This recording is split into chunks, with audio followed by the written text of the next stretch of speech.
Essa é a Fabiane, uma mãe dedicada que infelizmente caiu na armadilha cruel de uma fake news. O que começou como um boato sem fundamento acabou culminando em uma tragédia devastadora. Agora vamos acompanhar essa história e refletir sobre as consequências da desinformação. Esse caso se passa na cidade de Guarujá, no litoral de São Paulo, em maio de 2014. Na época, Fabiane Maria de Jesus tinha 33 anos. Era casada, mãe de 2 filhas e levava uma vida simples ao lado da família no bairro Morrinhos.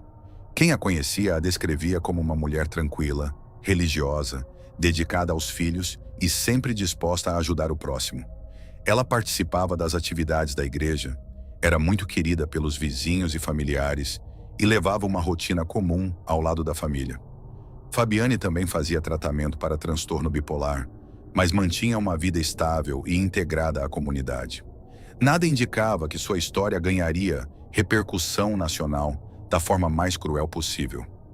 Dias antes da tragédia, um rumor começou a circular entre os moradores da região. Comentários diziam que uma mulher estaria sequestrando crianças para realizar supostos rituais de magia negra. Apesar da gravidade da acusação, nenhuma criança havia desaparecido e não existia qualquer registro policial que confirmasse aquelas histórias. Ainda assim, o medo começou a se espalhar rapidamente entre os moradores, principalmente porque a informação passou a ser compartilhada repetidamente nas redes sociais e em conversas de bairro. Com o passar dos dias, o boato ganhou força e muitas pessoas passaram a acreditar que a suposta criminosa realmente estava circulando pela cidade. Em meio a esse clima de tensão, uma página bastante conhecida da cidade no Facebook publicou um alerta informando que havia relatos sobre uma suposta mulher que estaria agindo na região. A publicação afirmava que não existia confirmação oficial, mas recomendava que a população permanecesse atenta. Pouco tempo depois, um retrato falado passou a circular junto com o boato. A ilustração, na verdade, era antiga e havia sido produzida pela Polícia do Rio de Janeiro em 2012 para um caso completamente diferente, envolvendo uma tentativa de roubo de um bebê em um hospital. Mesmo sem qualquer relação com o Guarujá, a imagem passou a ser compartilhada como se representasse a mulher que estaria sequestrando crianças na Baixada Santista. A cada compartilhamento, o medo aumentava. Pais proibiam os filhos de brincar nas ruas. Moradores desconfiavam de pessoas desconhecidas, e qualquer atitude considerada incomum era suficiente para despertar suspeitas. O boato deixou de ser tratado como uma simples informação sem comprovação e passou a ser encarado por muitos como uma verdade absoluta. A cidade vivia um clima de paranoia em que bastava uma suspeita para que alguém fosse imediatamente apontado como culpado, mesmo sem qualquer evidência. No dia 3 de maio de 2014, Fabiane saiu de casa para cumprir alguns compromissos. Pela manhã, foi à igreja e mais tarde resolveu buscar uma Bíblia que havia deixado na casa de uma conhecida. No caminho de volta, passou por um supermercado, comprou algumas frutas e seguiu seu trajeto normalmente. Em determinado momento, encontrou uma criança na rua e ofereceu uma banana. Era apenas um gesto de gentileza, mas alguém acreditou que aquela mulher se parecia com o retrato falado que vinha circulando pela internet. Em questão de minutos, começaram a dizer que ela era a suposta sequestradora de crianças. O comentário foi passando de pessoa para pessoa com enorme velocidade. Sem qualquer confirmação, várias pessoas cercaram Fabiane, enquanto outras gritavam que ela era a mulher procurada. Desesperada, ela tentou explicar quem era, afirmou que morava na região e que nunca havia cometido crime algum. Mesmo assim, ninguém quis ouvir sua versão. Naquele momento, a razão já havia sido completamente substituída pelo pânico coletivo e pelo efeito manada. A situação saiu totalmente do controle. Uma multidão passou a agredi-la violentamente, enquanto outras pessoas assistiam à cena. Em vez de tentar impedir as agressões, muitos gravavam tudo com seus celulares. As imagens começaram a circular quase em tempo real, aumentando ainda mais a comoção e incentivando a participação de outras pessoas. Durante todo o ataque, ninguém apresentou qualquer prova de que Fabiane tivesse cometido algum crime. Ela foi julgada e condenada apenas por causa de um boato espalhado pela internet. Diversas ligações foram feitas para a polícia militar informando que havia uma confusão no bairro. Quando os policiais chegaram ao local, encontraram grande dificuldade para retirar Fabiane dali, já que a multidão impedia a aproximação das equipes. Depois de muito esforço, ela foi resgatada e encaminhada ao hospital em estado gravíssimo. Mesmo recebendo atendimento médico, os ferimentos eram extremamente severos.